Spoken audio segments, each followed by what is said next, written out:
जो भी आपकी कथाएं होंगी, अब मुझे उन सभी को फिर से सुनना पड़ेगा और भी सारी मतलब टॉपिक्स को क्लियर करने के लिए।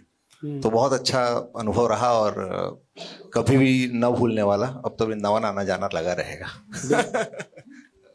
बिल्कुल। राधे राधे गुरुजी। श्रीमद् भागवत गीता कराना, ये आपको हम सही बता रहे हैं, ये हमने सोचा ही नहीं था कभी। पापा ने भी, आप उनसे पूछेंगे ना तो उनकी लाइफ में वो कभी सोचे ही नहीं होंगे कि मैं आगे चल के ये गीता कराऊंगा, क्योंकि वो पापा कभी भी इतने पूजा पाठ में नहीं रहे। मैं सही बता रही हूँ, मम्मी पूजा पाठ जरूर करती है, पापा ऐसे हैं जैसे लोगों की हेल्प कर देना, कुछ कुछ छोटे मोटे काम कर देना, सेवा कर देना, पापा का शुरू से उसमें इंटरेस्ट रहा है। तो अचानक लेवल 0 से लेवल 100 पहुंचना, वो आपको सही बता रहे हैं, बिना ब्लेसिंग के ये चीज़ पॉसिबल ही नहीं था। और ये शुरुआत ऐसी हुई थी जब मेरी बेटी हुई थी, छोटी सी थी वो, तो वो जया किशोरी के भजन हम यूट्यूब में लगाते थे, वो बड़े अच्छे से सुनती थी, वो सुनते सुनते सो भी जाती थी वो भजन को। तो मैंने पापा को बोला था कि पापा ये कभी बड़ी होगी, थोड़ी समझने लायक होगी, तो एक आध बार ऐसी कोई सभा हम ज़रूर कराएंगे।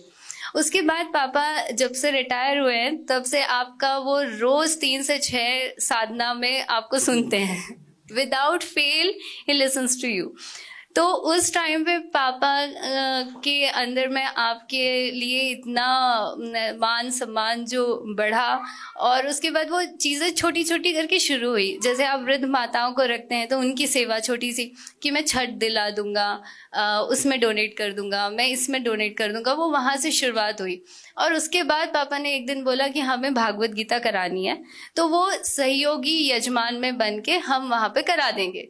मैं मम्मी तुम चलोगे, हम चारों चलेंगे और करा देंगे। गुरुजी मैं सही बता रही हूँ, वो कब वहाँ से प्राइवेट यजमान बनने से लेके इतने सारे लोगों को वृंदावन आने में वो कैसे हुआ, हमें खुद नहीं मालूम।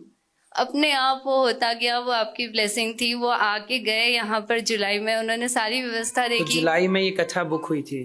जी जी जी, वो आए थे और उन्होंने कथा बुक किया और वहाँ से फिर हमने सबको इनवाइट करना शुरू किया, और सब इतने उत्साहित थे कि वृंदावन धाम जाने को मिल रहा है, वहाँ जाके भागवत गीता सुनना मतलब बहुत बड़ी बात है।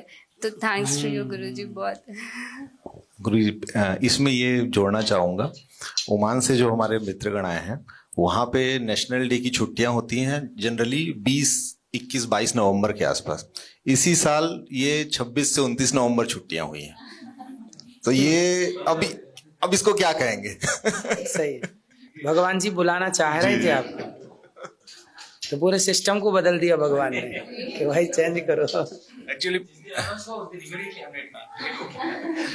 मैं लास्ट दिसंबर आया था, तो तभी से मेरा इच्छा था कि मैं आऊँ, लेकिन अभी नेक्स्ट वीक में एक और शादी है, तो नेक्स्ट वीक फिर ओमान से आना है। तो फिर मैं सोचा अभी तो इस बार नहीं होगा वृंदावन। तो उतने में सडनली प्रज्ञा और प्रज्ञेश आए कि इनवाइट करने घर पे आए, तो मैं बोला अभी तो जाना ही। तो छुट्टी का दिक्कत हो रहा था, जैसे प्रज्ञेश ने बताया कि हर बार 21-23 के रहता है छुट्टी, 21 से 23। तो इस बार एक कथा के टाइम पे ही छुट्टी डिक्लेयर हो गया। तो फिर वो सब जैसे बोलते हैं ना कि भगवान जब बुलाते हैं तो उनकी मर्जी है तो हो ही जाता है। बिल्कुल। तो आप क्या करते हैं वहाँ पे ओमान में? मैं इंजीनियर हूँ, हम सब बेसिकली इंजीनियर हैं, हम जो चारों आए हैं। ये भी ओमान रहते हैं आप भी? हाँ जी। आप भी ओमान रहते हैं? नहीं, वो छत्तीसगढ़ बिलासपुर।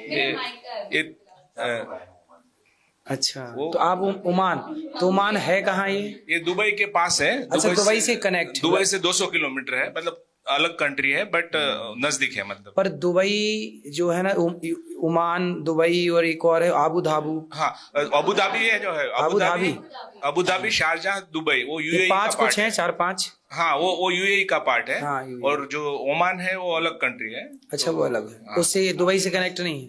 नहीं। अभी एक मंदिर बना है ना, अबू धाबी में बना है वो, अबू धाबी, वो यूएई का पार्ट है। यूएई जो कंट्री है वहाँ पे। आपका अलग है? हाँ जी। दुनिया की सबसे महंगी करेंसी कहाँ की? वही है ना, दुबई के पास? ये एक सेकंड नंबर पे है, फर्स्ट नंबर पे कुवैत है, और सेकंड नंबर पे ओमान है, जो हम जहाँ से है वहाँ पे अभी 232 के आसपास चल रहा है। एक रियाल मतलब 232।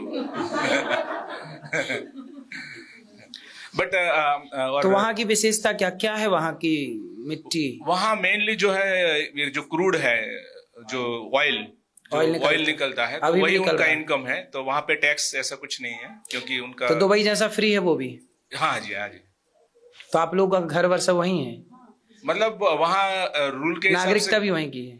नहीं, जब तक काम करते हैं वो भी वीजा मिलता है। वहाँ का थोड़ा कंसेप्ट ऐसा है, क्योंकि तो आप रह नहीं सकते वहाँ? नहीं, जब तक काम है रह सकते हैं, फिर काम खत्म हुआ तो then again we are Indian तो वापस आना है। तो जैसे आप रहते रहते 20 साल माना की रहे, हाँ जी। तो आपके बच्चे हुए, हाँ। तो बच्चे जब पढ़ेंगे तो बच्चों की तो हाँ, वहीं की अभी मुझे 18 साल हो गया, तो मेरा बेटा जब 12th तक पढ़ता था तो वहाँ स्कूलिंग है, तो 12 तो आपका बच्चा तो वहीं का कहलाएगा? नहीं, वो भी इंडियन पासपोर्ट ही मिलता है, इंडियन एम्बेसी पासपोर्ट देता है। मेरा बेटी उधर बॉर्न हुई है, तो बट उसको मतलब आपका बेटा भी वहाँ नहीं रहेगा?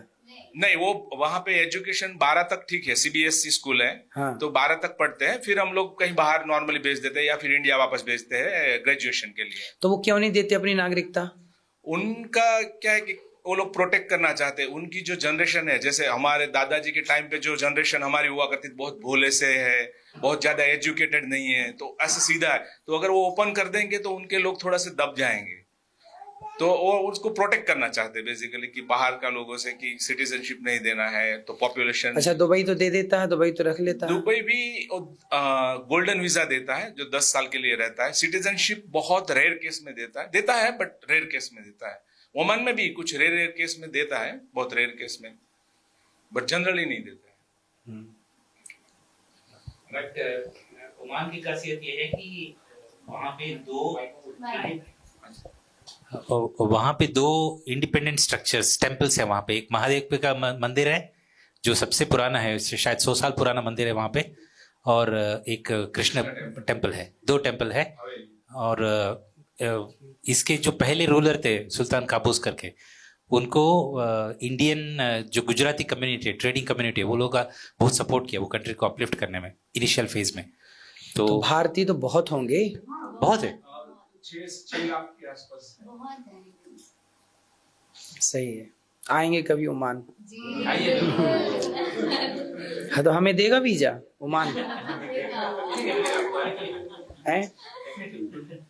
चलिए, मेरा एक्सपीरियंस बताऊँ तो आपको, जो कथा सुनने में जो मुझे पर्टिकुलर मेरा एक्सपीरियंस भी सेम है। जो आप बोला कि भगवान, तो मुझे जो लगा कि भगवान को पता है आपको क्या चाहिए, तो कंप्लेन जो आपने बोला था कंप्लेन नहीं करना है, तो मैं भी हमेशा मतलब वो है कि भगवान को पता है आपके लिए बेस्ट क्या है, तो वो देंगे। मतलब आपको मांगना नहीं है या कंप्लेन नहीं करना है, वो मुझे बहुत अच्छा लगा। और आज मैं कुछ माताजियों से भी मिलना के मुझे सौभाग्य मिला आज, तो बहुत सारे माताजी को नीचे मिला, तो बहुत अच्छा लगा। मतलब मुझे जो लगा कि उनको क्या चाहिए कि कोई सुनने वाला चाहिए। अगर खाली उसको कोई सुन ले तो उसका पूरा दर्द, और उनका जो खुशी था मतलब उनके चेहरे पे कि महाराज हमको मतलब इतना अच्छे से रखते हैं, दूध दवाई, मतलब इतना खुशी से वो लोग बता रहे थे, तो सुन के मुझे बहुत बहुत ही सुकून मिला। बिल्कुल, आप यहाँ माँओं के दर्शन कीजिएगा। और यहाँ अखंड रसोई चलती है, देखा आपने? हाँ जी, हाँ, सामने ही। सामने नहीं, इसी में, इस तरफ आश्रम में नीचे अखंड रसोई। अभी भी आप जाएंगे तो भोजन करते हुए लोग मिलेंगे। गेट के सामने जो है वहीं नहीं, पे गेट के सामने नहीं, बगल में इस तरफ। अच्छा, नीचे अखंड रसोई, भोजन करते रहते हैं लोग, दिन भर लोग आते हैं, भोजन करते हैं। तो यहाँ पे अंकल और प्रज्ञेश की वजह से हमको ये सौभाग्य मिला, तो उनको भी शुक्रिया और आपको बहुत बहुत धन्यवाद। खुश रहिए। आप बात करिए, आप कहाँ से आए हैं? जय जय राधे महाराज। तो मैं तो मध्य प्रदेश का रहने वाला हूँ, लेकिन हम लोग ओमान में सब लोग साथ में हैं। तो मैं भी ओमान से तो आया आप हूँ। वहाँ करते क्या है काम? हम इंजीनियर हैं, एक एल्यूमिनियम कंपनी है और उसमें इंजीनियर हैं। हम सब लोग एक ही कंपनी में हैं, प्रज्ञेश, गुरु भाई। इंजीनियर हैं? हाँ तो आप सब इंजीनियर हैं? हाँ, हम सब लोग इंजीनियर हैं। और हम सबको करीबन 15 साल से ज़्यादा हो गया वहाँ पे काम करते करते। अच्छा। और वहाँ रहने का, लंबा रहने का कारण ये है, एक तो वहाँ इंडियन स्कूल है, CBSE बोर्ड के स्कूल है, पूरा इंडियन करिकुलम में पढ़ाई होती है। और दूसरा वहाँ रिलीजियस फ्रीडम है, तो सत्संग, पूजा पाठ, ये सब हम लोग कर सकते हैं। जैसे अच्छा, वहाँ किसी सरकार का, व्यक्ति का दबाव नहीं है, कुछ परेशानी नहीं? टैक्स वैक्स ज्यादा है, कम है? टैक्स जीरो, कोई टैक्स जीरो? नहीं, कोई टैक्स नहीं, जो कमाओ सब आपका, सब हमारा। ये भी एक रीजन है। GST जो है वो 5%। GST ठीक है, GST। O5। तो आप लोग कितना कमाते हैं महीने का?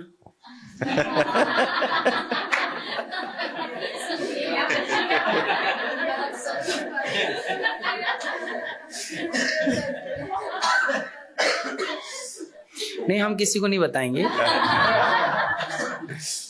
ये हम काट देंगे, नहीं ये चलेगा। तो ये महाराज मैं आपको बताऊंगा। मैं आके बताऊंगा, आपको आके बताऊंगा। बट अच्छी कमाई है।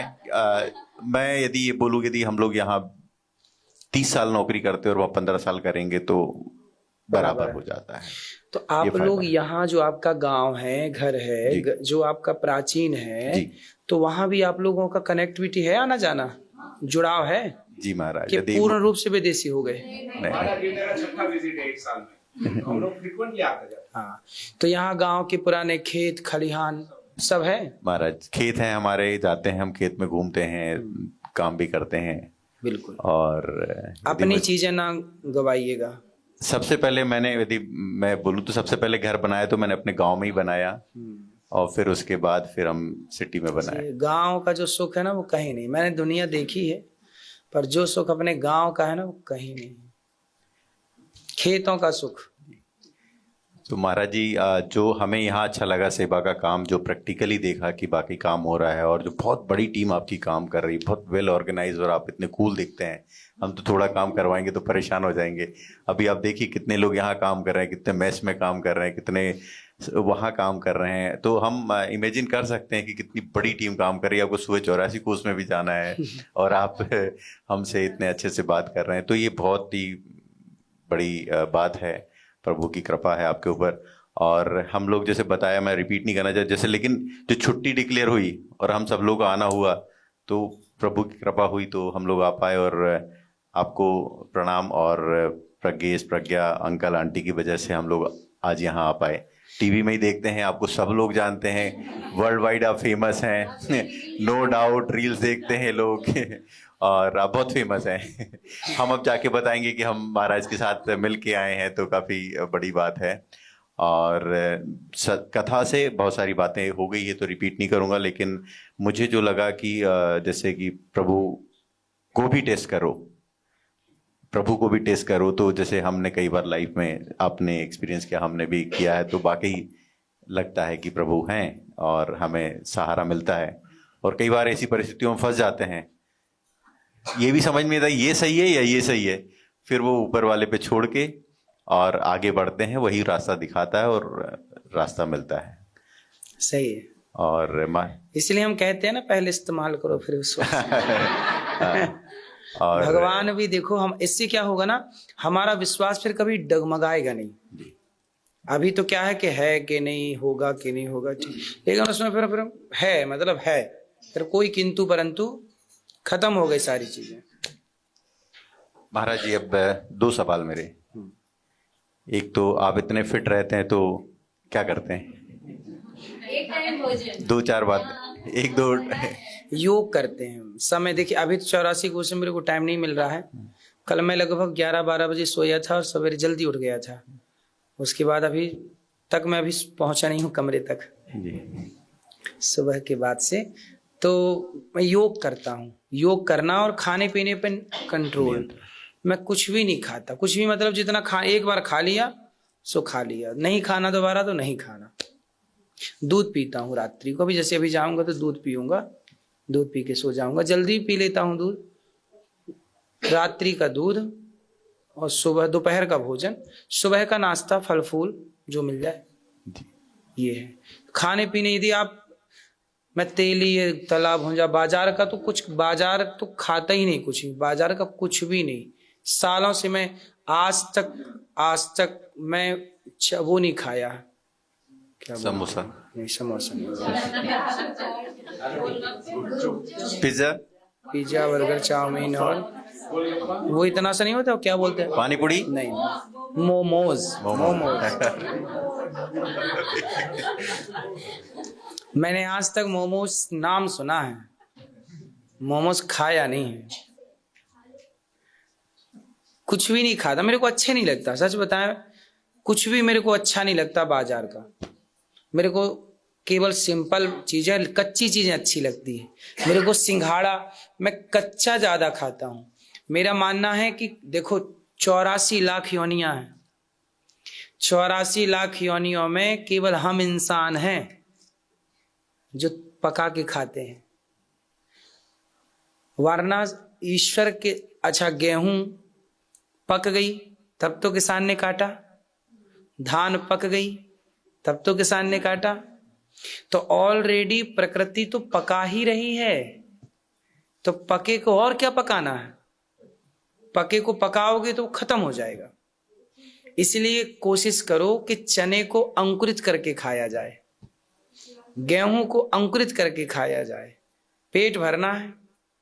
अब जैसे मैं सिंघाड़ा खाता, अभी सिंघाड़ा आ रहा है तो मैं सिंघाड़ा ज्यादा खा लेता हूं। अभी मटर आ रही है कच्ची तो मैं 1 कटोरी मटर खा लेता हूं। मैं पहले इन सैलेड खा लेता हूं, मैं पहले इन चीजों से पेट भर लेता हूं, फिर पेट की तसल्ली के लिए चावल खा लेता हूं, दाल चावल, कढ़ी चावल, रोटी भी खा लेता हूं। तो पहले मैं इन चीजों से पेट भरता हूं, सैलेड से, सलाद खा के। कच्ची चीजें, जितना आप कच्ची चीजें खाएंगे। चिड़िया को देखा कभी हॉस्पिटल गई? क्यों नहीं? क्योंकि वो बीमार ही नहीं पड़ती, क्योंकि वो प्रकृति के द्वारा पकाए गए पदार्थ खाती है। हम लोग उसमें छौंका और जय और मसाला और ये ग्रेवी और ये सब खाओगे तो मरेगा आदमी। हमारा सिस्टम जो है ना, वही पचाने के लिए है।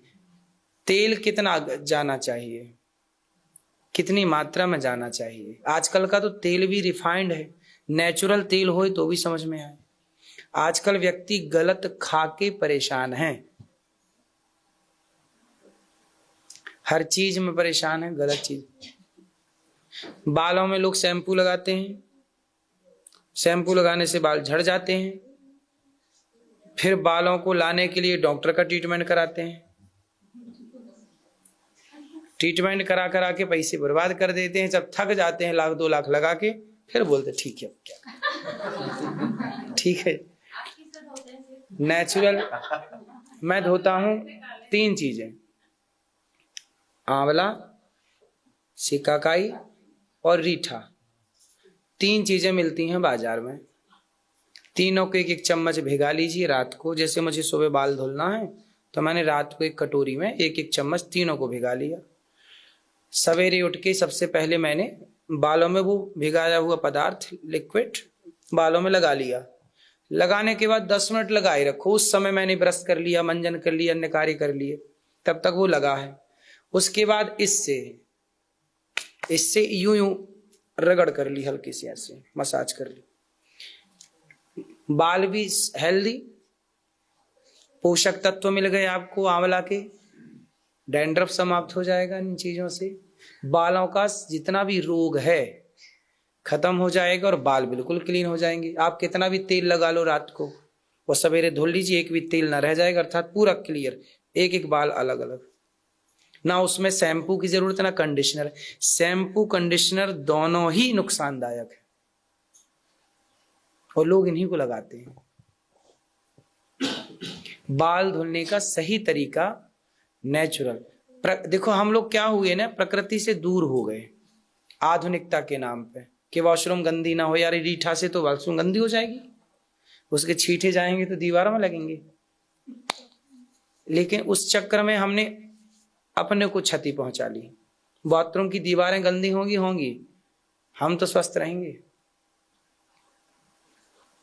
तो हम लोगों ने प्रकृति से दूरी बना ली। खाने में भी बिना तला खाते नहीं।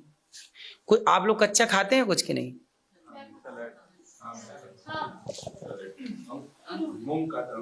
अंकुरित मूंग, चने। अब जैसे मौसम चल रहा है उसका मटर का, अब गाजर आ जाएगी, गाजर आ गई, मस्त गाजर ले लो। ककड़ी तो है ही सदाबहार, मूली है, अच्छी चीजें हैं। तो मैं एक बार खाता हूं पेट भर के इन चीजों को। सिंघाड़े मिल जाए तो मैं इतने सारे सिंघाड़े खा लेता हूं। महाराज जी, एक दूसरा जो सवाल था वो, जैसे एक हम लोग NRI हैं तो मोस्ट ऑफ ज़्यादा टाइम तो बाहर रहते हैं, जाते भी रहते हैं, मिलना भी होता है। लेकिन कभी कभी नौकरी वालों या बाहर रहने वालों के साथ जब वो रिटायरमेंट के टाइम या जब उनका समय आता है तो काफ़ी बड़ी चुनौती होती है उन लोगों के साथ। जब मतलब कई बार लोग साथ नहीं देते वहाँ पे, जिन लोगों ने आपका काफ़ी साथ लिया लेकिन वो नहीं देते। ऐसा मैं नहीं बोलूँ कि मेरे साथ होता है या किसी एक के साथ, लेकिन ये अक्सर लोगों के साथ होता है। और ये भी देखा है कई लोगों ने जाके वहाँ कुछ सुधार करने की कोशिश करी तो उनके साथ और भी गलत हुआ है। तो इस प्रकार की जब वो चीज़ें होती है तो हम लोगों के पास तो अभी काफ़ी टाइम है, यदि आप हमें कोई सलाह देंगे तो समझने के लिए भविष्य को, तो आप हमें क्या उसमें। आपके 2 प्रश्न हो गए इसी बात के। एक तो कि ये साथ हम देते हैं पर हमारा साथ, ये प्रश्न है। हाँ, मतलब अच्छे काम के लिए ही हम जब अपने गांव में या क्षेत्र में जाएंगे तो शायद वो चीज सपोर्ट नहीं मिलता है उन लोगों से जिन लोगों ने आपसे काफी फायदा लिया है। इसके लिए गीत याद कर लीजिए, काम आएगा सदा। वो गीत है, सुख के सब साथी दुख में ना कोई, मेरे राम तेरा नाम